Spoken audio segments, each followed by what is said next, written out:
All right, so the goal of this section is to define matrix multiplication. But before we start multiplying matrices in general, let's look at a simpler idea that is called the dot product of two vectors.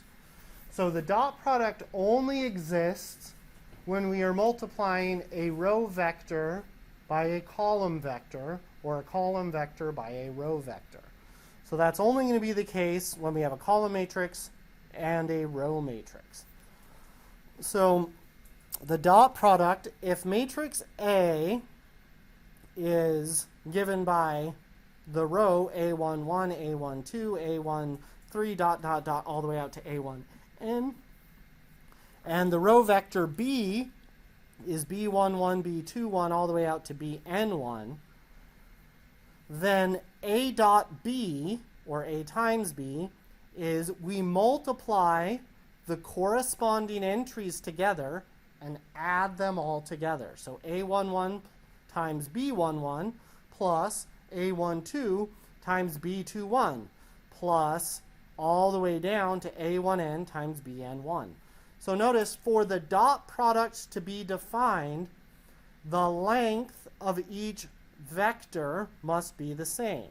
That is, the number of columns of A has to be the same as the number of rows of B. So matrix A had n columns, matrix B had n rows, so we could then multiply them together. If that is not the case, their product is undefined, just like with addition. If those things don't match up, if they didn't have the same size, we can't add. Can't do the dot product if the number of columns of A is not the same as the number of rows of B.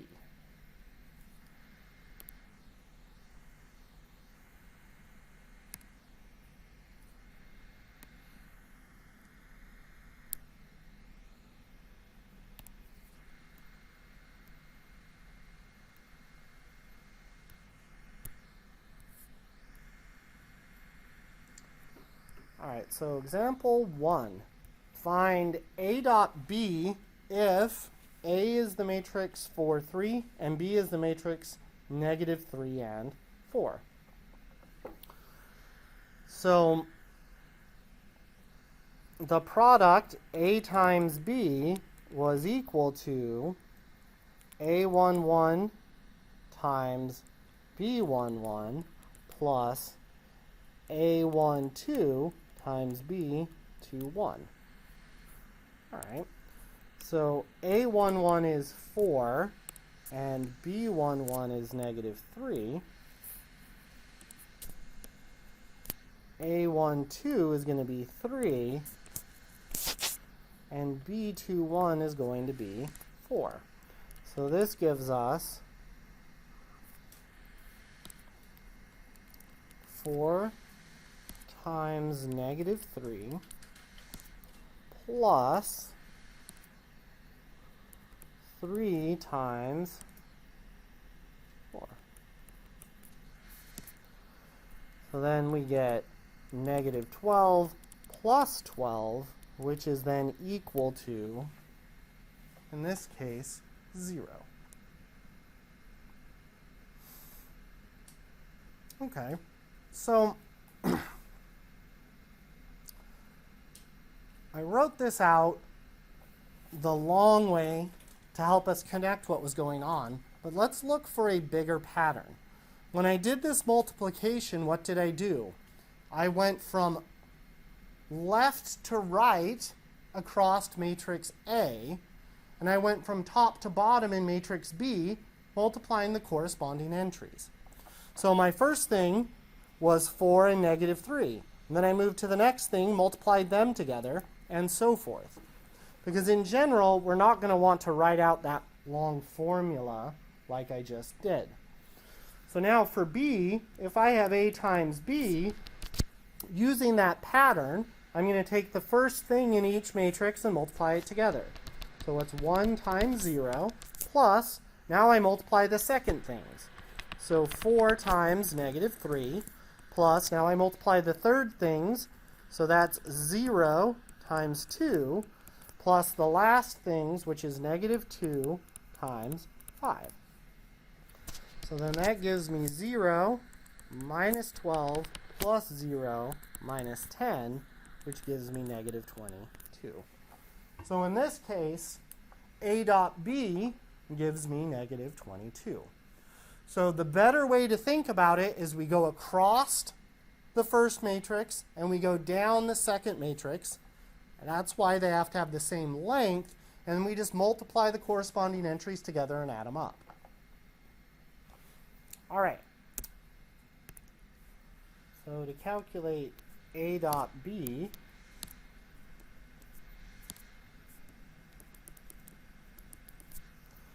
we're going to have 2 times 1 plus negative 6 times 1 plus 12 times 1, which is 2 minus 12 plus 12, or 2 minus 6, sorry, plus 12. So that's going to give us positive 8. So it's worth noting, when we dotted matrix A with a matrix of all ones, we got the number 8. What does the number 8 represent? It's what you would get if you just added up all of the things in matrix A. 2 plus negative 6 plus 12 is 8, right? Because multiplying something by 1 doesn't change it, and then we just add up all of those things. So using this, you can write sums as a matrix multiplication. All right. Let's take a look at our next example. Example 2.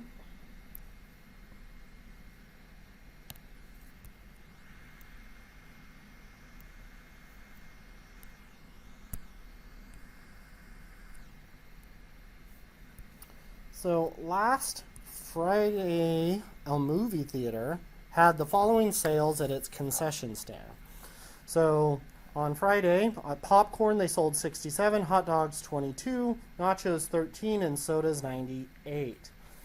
We then have a table representing the price of each of those items. So popcorn is $6.50, hot dogs are $3.50, nachos are $8, and sodas are $5.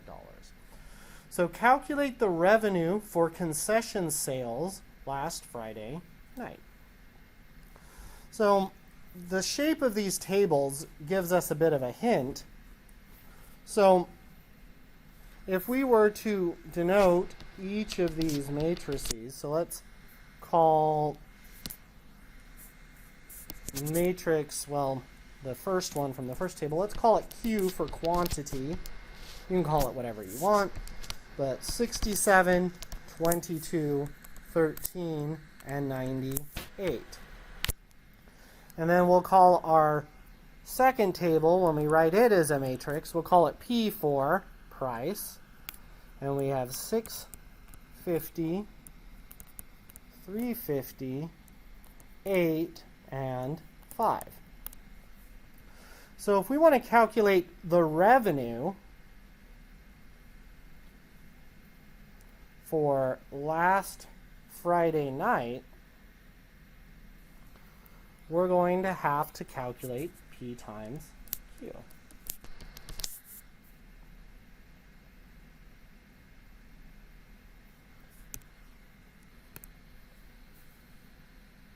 So why are we going to calculate P times Q to find our revenue? So first of all, let's look at each of these. So P is a 1 by 4, and Q is a 4 by 1. So if we are going to multiply these together, at least based on what we've seen, we need to go row by column, right? So let's go ahead and multiply these guys out. This time let's do it on our calculator. So if I go second matrix, I'm going to go over to edit. I'm not going to scroll all the way down to P and Q, so I'm going to call P A. So A is a 1 by 4 matrix.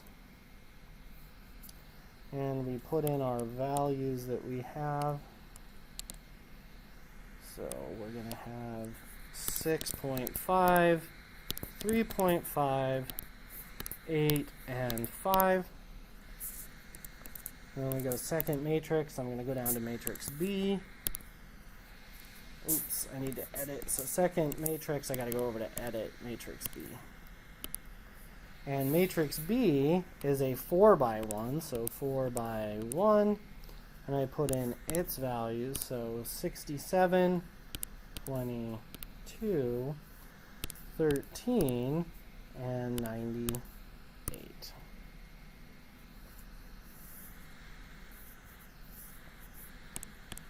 I'm going to add one more matrix. I'm going to go put in matrix C, which is going to be just a matrix of all ones. And I'm going to make it a 1 by 4 matrix. So I go 1, enter, 1, enter, 1, enter, and 1, enter. All right, so now I want to go P times Q. So I go matrix A, which is P, and matrix B. So grab matrix, scroll down to B. I hit enter. So P times Q gives me 1106.5.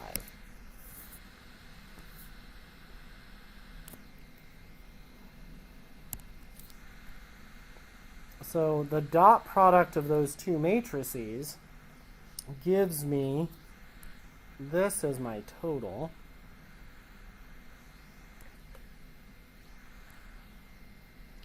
And if I write out, well, what is P times Q?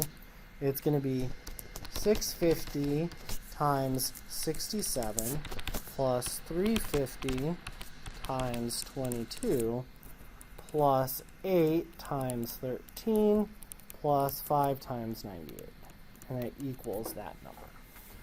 So this matrix multiplication, or this dot product, what is it doing? It's multiplying the price per item times the number of items for each type of item, and then adding them all up.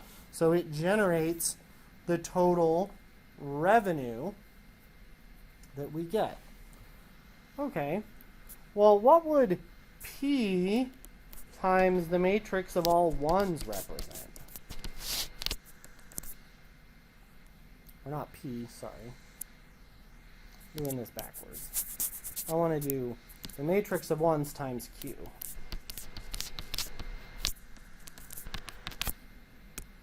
So if I do this,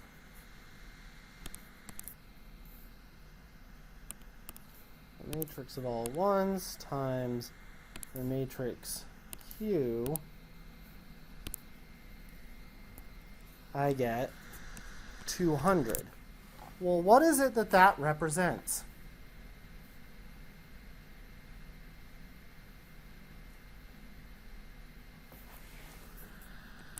So remember, this is the sum of all entries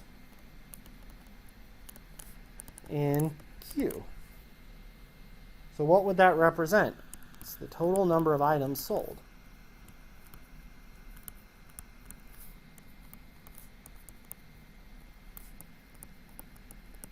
Right? Because they sold 67 popcorns, 22 hot dogs, 13 nachos, and 98 sodas. So all together, they sold 200 items at the concession stand, right? So that matrix multiplication represents the total of items sold.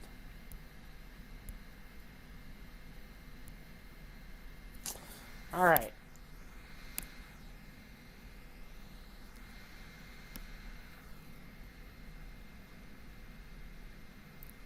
We are now ready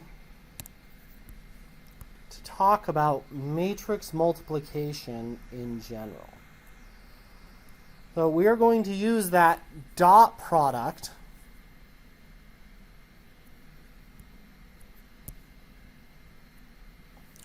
to help us define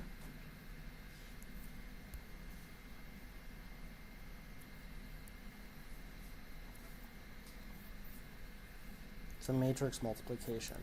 So, all right, so first thing, you know what, let's do this in two parts. Let's not do the matrix multiplication yet.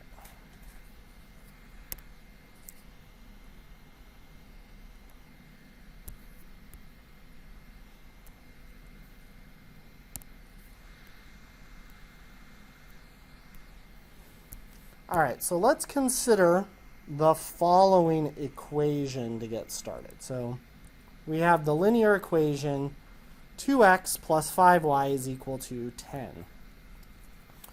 In a certain sense, we can factor the left-hand side as the product of a row vector and a column vector.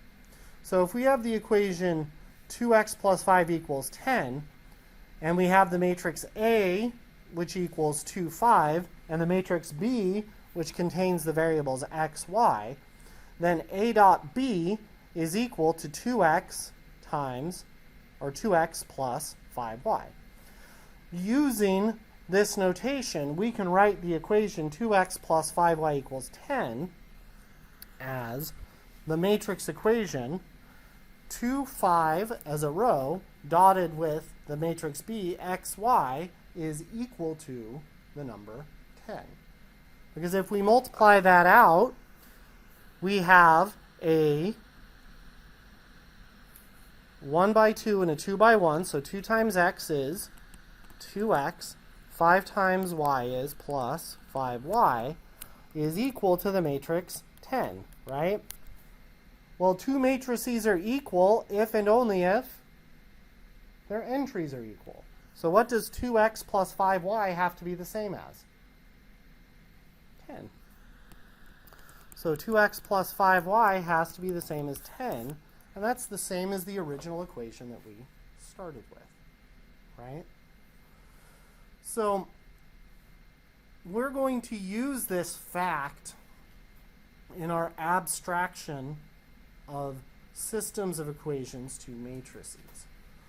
So we can take equations and write them as matrices, which is interesting in its own right. All right, we're going to go ahead and stop here.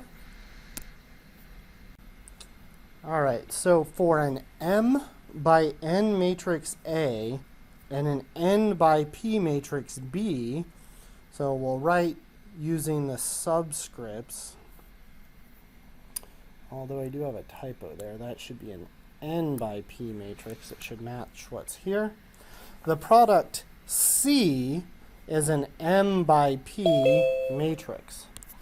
So we'll notice here when we're doing matrix multiplication, the inner subscripts need to match. The outer subscripts are going to give us the actual size of the resulting product. So what this tells us is for the product to be defined, the number of columns of A must be the same as the number of rows of B.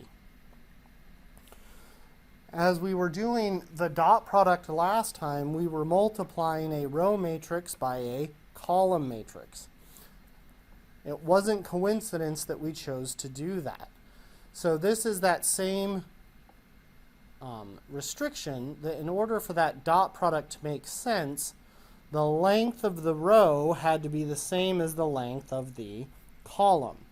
That's what having the N be the same in both matrices forces to be true. The resulting product is then the number of rows of A by the number of columns of B. To calculate the product of a matrix in general, the entry in row I in column J is given by Cij, where this is just the dot product of the ith row and the jth column. So in terms of this diagram, when we multiply the two matrices together to find the elements in the first row, we're going to dot the first row of matrix A with the first column of matrix B. Dot the first row of matrix A with the second column of matrix B, and so forth. So to get the entry that is in A1 or in C11, we would use the first row and first column of matrix A and B respectively, and so forth. So the row and the column number give us the address and the resulting product matrix. So let's go ahead and do an example.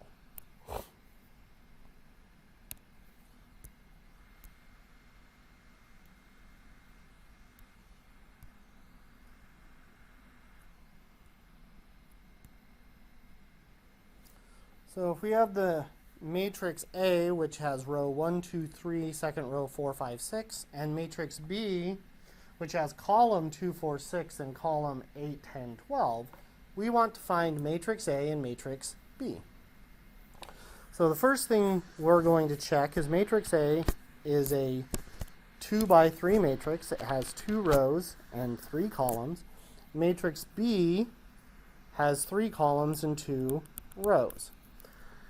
So we check, indeed, this number is the same, so the product is defined.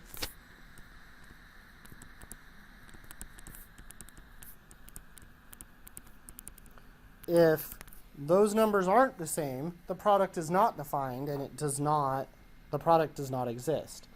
The size of the product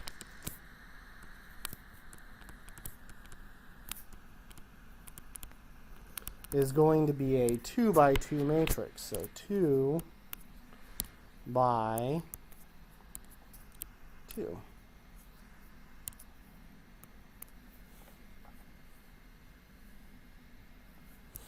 All right. So then to find the entry in the first row and first column, I am going to dot row 1 with column 1. So my first entry is going to be 1 times 2 plus 2 times 4 plus 3 times 6. To get the entry in row 1, column 2, I am going to dot row 1 with column 2. So that's going to be 1 times 8 plus 2 times 10 plus 3 times 12. Then to find the entry in row 2, column 1, I'm going to dot row 2 with column 1. So that gives me 4 times 2 plus 5 times 4 plus 6 times 6. And then lastly, we're going to do row 2 with column 2. So that's 4 times 8 plus 5 times 10 plus 6 times 12. So then adding up and simplifying, our first one is going to be 2 plus 8 plus 18. So that's going to give us 28. We're going to have 8 plus 20 plus 36. So 44, 64. Our next one is 8 plus 20 plus 36. So 64 again, 36, 20, 56 plus 8, 64. And then lastly, 32 plus 50 plus 72.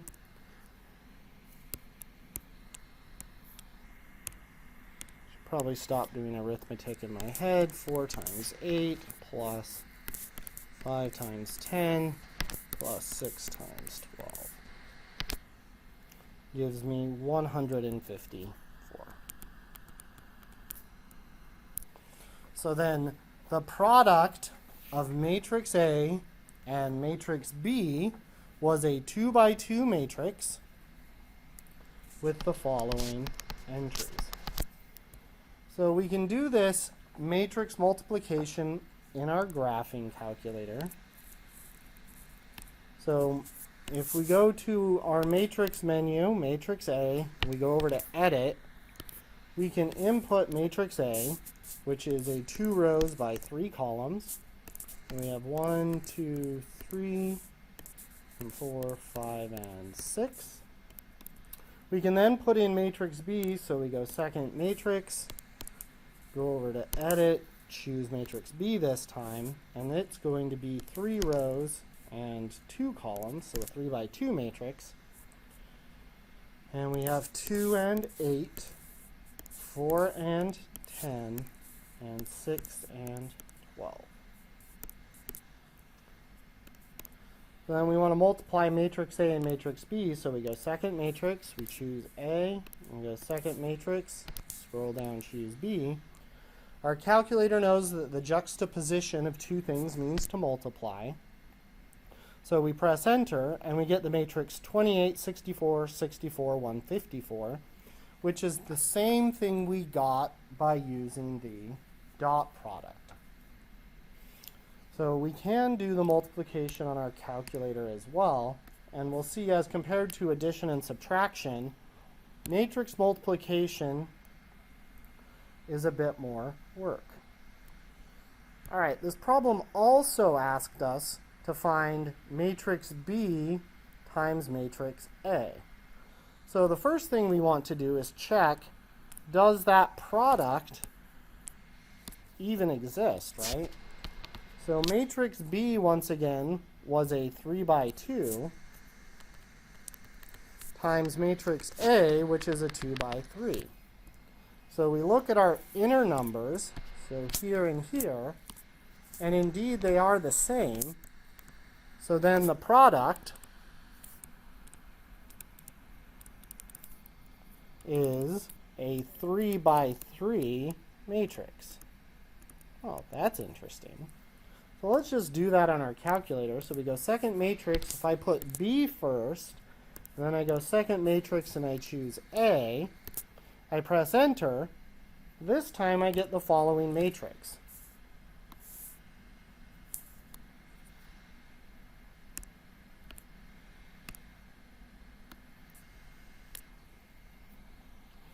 So this illustrates a property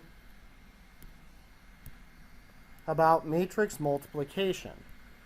So we noticed that when we did A times B, its size was 2 by 2. When we did matrix B times matrix A, we got a 3 by 3 matrix. Well, this shows us that A times B does not equal B times A for matrices. So the observation is matrix multiplication is not commutative, which is very different from what we're used to for real numbers. Because for numbers, if I take 3 times 4, I get 12. If I do 4 times 3, I also get 12. The order I multiply things in doesn't matter. For matrix multiplication, it does. So this is a non-commutative operation. All right, so now let's take a look at example number 4. So this is a pretty big matrix multiplication problem. And you're probably thinking, well, I don't want to do that by hand, so I would use technology.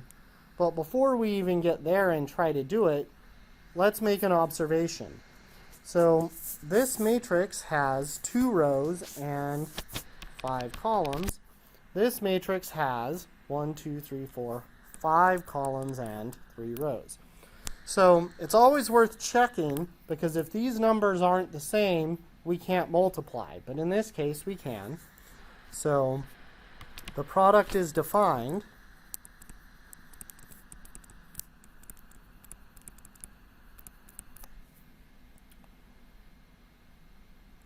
And the result is going to be a 2 by 3 matrix. All right, so this time, let's go ahead and do our matrix multiplication in Excel.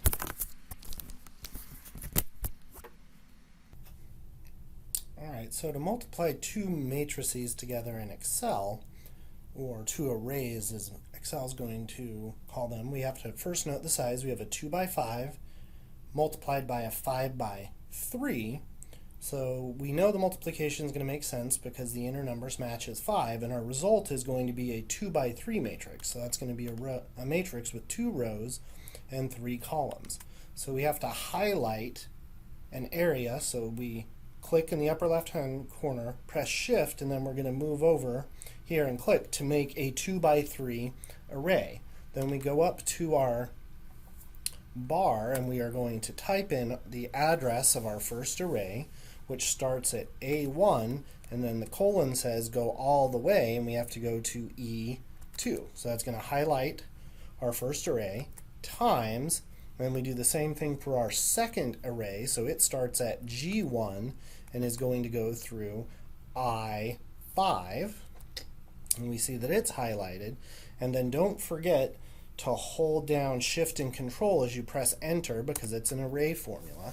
And then we get our resulting 2x3 matrix, which has the entries 280, 1078, 2075, 884, 1953, and 5472.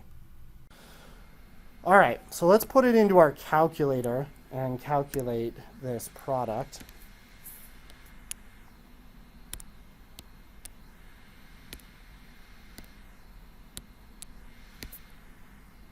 We need to edit each of these in. So we go second and matrix. We go over to edit, and it is a 2x5 matrix. So we have 10, 77, 83, 59, and 5, 52, 31, 96, 8, and 82. And then we're going to put matrix B in.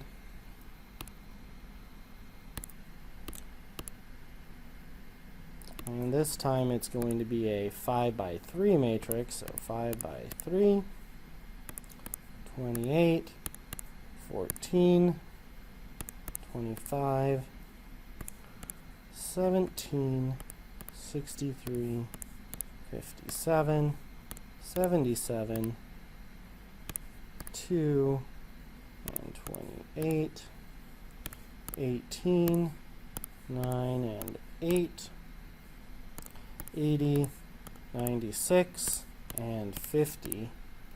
So we got them both in, so now we want to do matrix A times matrix B. So this is building on one that we saw earlier. So in the previous example, we had one night's worth of sales. This one, we now have a weekend's worth of sales for popcorn, hot dogs, nachos, and soda. So on Friday, Saturday, and Sunday, we sold the following amounts. So our matrix Q is going to be a 4x3 matrix. So 67, 22, 13, 98, 1, 12, 51, 42, 211, 88, 37, 33, and 156. And then our matrix P is going to be 650, 350, $8, and $5.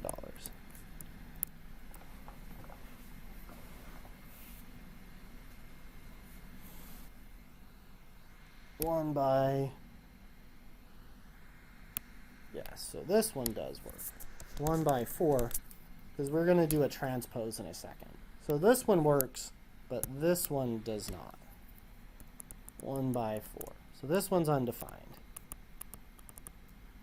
So then we want to do P times Q in this case, which will then give us our total. It's also worth mentioning, if this doesn't happen, it's also possible that we could do the multiplication in a different way.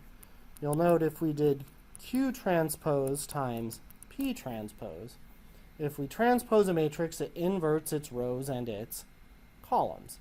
So Q transpose would be a 3 by 4 matrix, and P transpose would be a 4 by one matrix.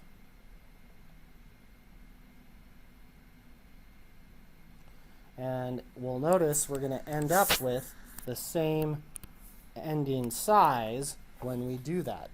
So the moral of this story is, even if when you write a matrix, whether we choose to make rows or columns is kind of arbitrary. We may have to transpose a matrix in order to make this make sense.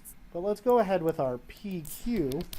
Let's put each of our matrices in, and I'm going to put down my aliases. So I'm going to call matrix P is going to be A in my calculator, and matrix Q will be B.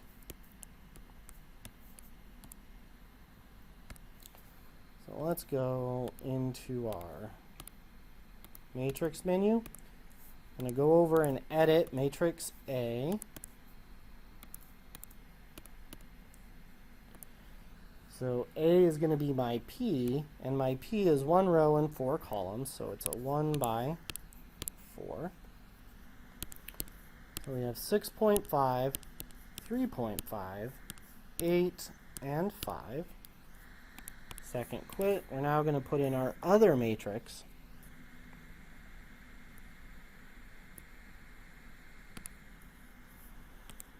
Go over to edit. This time we're going to edit B, and in B I'm putting my matrix Q. So it is a 4 by 3. So 67, 112, 88, 22, 51, 37, 13, 42, 33, 98 to 11, and 156.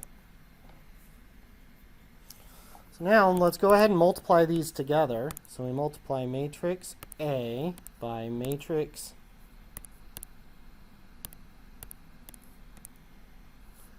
matrix A by matrix B. And we don't get just a number this time. We get a matrix that looks something like this. And in fact, we know that the size is going to be a 3 by 1 matrix.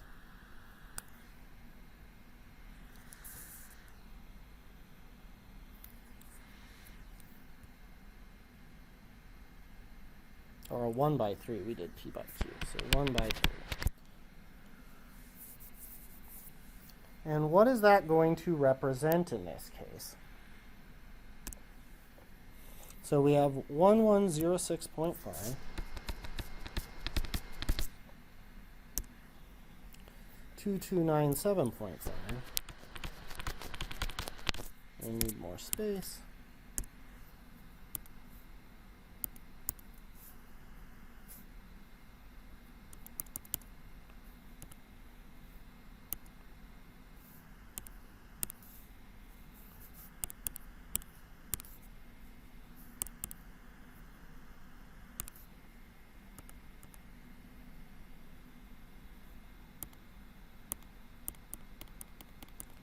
Uh, 1745.5.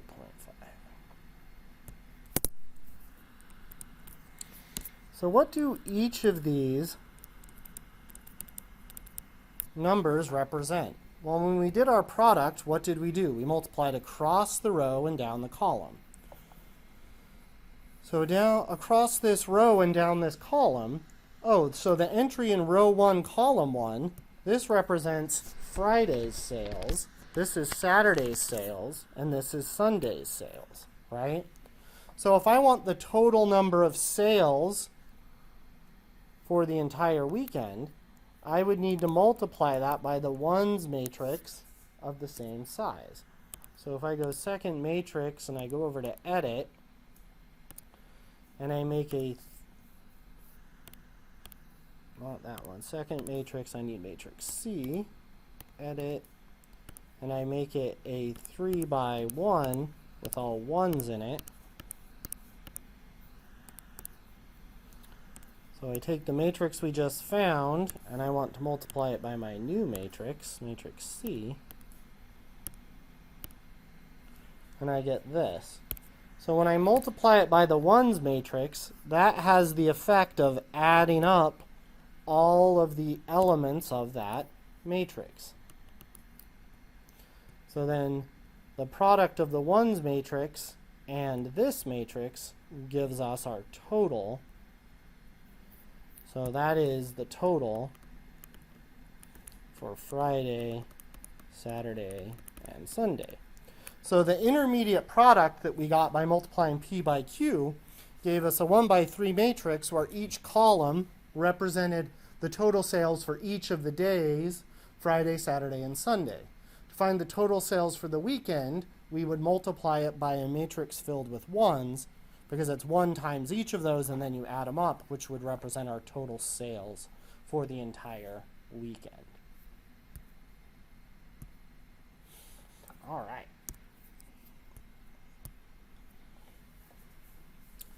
So the next thing we want to talk about goes back to the very last thing we talked about last time.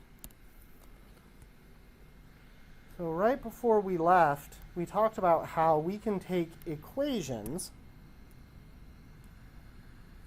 and in a certain sense, we could factor them as products of matrices. So we had the equation 2x plus 5y equals 10, and we could write this as a 1 by 2 matrix times a 2 by 1 matrix equals a 1 by 1 matrix. So we'll notice in our equation, the equations became a row, and our variables became a column vector. And then our constants are also going to be on the other side of the equation. So generalizing that idea, we could take our coefficients, or our equations, so 3 and negative 17, 1 and negative 6. We could then have our variable matrix, which would have our variables x and y in it. And then we could have a constant matrix, which would be a column to match this. And if we write our product as 3, negative 17, 1, negative 6 times the matrix xy is equal to the column vector 2, 3.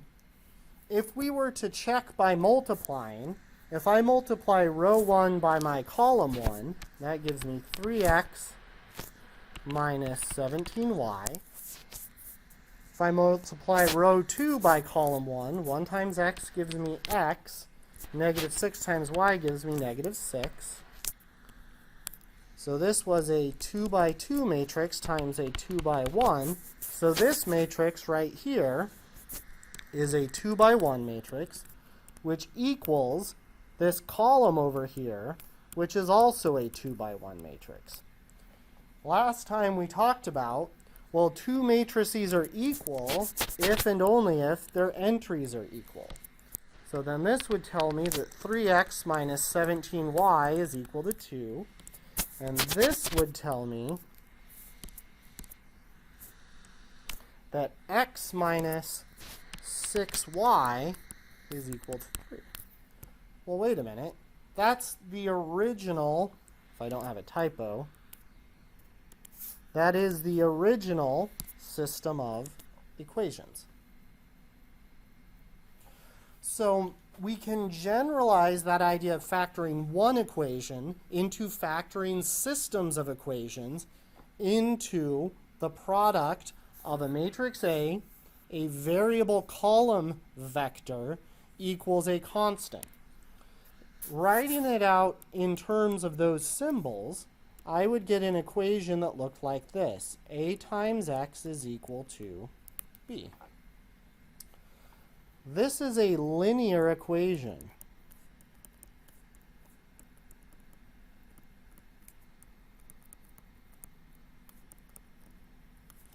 In the column vector x.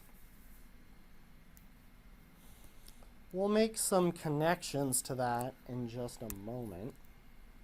So before we move on, I want you guys to do the same thing, but with this 3 by 3, or this 3. All right, so when we write this as a matrix equation, our first row is going to be 2, 3, 4. Our second row is -1, -4, and 3. Our third row is going to be 5, 1, and 1. Our column vector of variables is going to contain the x, the y, and the z. And then our constants on the other side are going to be 2, 2, and -4. We can check that this is, at least the sizes are right, because we have a 3 by 3 and a 3 by 1, and the size is going to be a 3 by 1, which is exactly what we have here. So our matrix equation with our A, our X, and our B are here. All right. So we need to keep building our properties of matrices. So we want to talk about the identity matrix. So the identity matrix is a square matrix with ones on the main diagonal and zeros everywhere else. So the 2 by 2 identity matrix would have 2 rows and 2 columns. So on the main diagonal we would have ones, and then we would have zeros everywhere else. The 4 by 4 identity matrix would have 4 rows and 4 columns. So we would have ones along the main diagonal and zeros everywhere else. So it would be a matrix with 4 rows and 4 columns. Along the main diagonal, we would have the entries of 1. So an identity matrix always has ones on the main diagonal and zeros elsewhere. The identity matrix is the matrix equivalent of the number 1. So for real numbers, we have the following property, that if I multiply any number by 1, I get the same thing, right? 1 times 5 is 5. 1 times 10 is 10, and so forth. For matrices, we have the following property. A times the identity matrix of the appropriate size is the same as I times A, which equals A. So the identity matrix behaves like the number 1. So if I multiplied these two matrices together, we'll only do the first one. We'll notice if I go across the row and down the column, I multiply 26 times 1 gives me 26, but since the rest of the entries are 0, 0 times anything is going to be 0, and 1 times 26 gives me 26. So now if I go across the first row and down the second column, I have the 26, but this time it's getting multiplied by 0. But when I get to my second entry, here and here, I have 36 times 1, which gives me 36, but then the rest of them will be 0. So that gives me 36. And this pattern follows as I multiply through the entire matrix. So if I multiply this matrix by the identity, I get exactly the same matrix back. So we get the matrix equivalent of the number 1.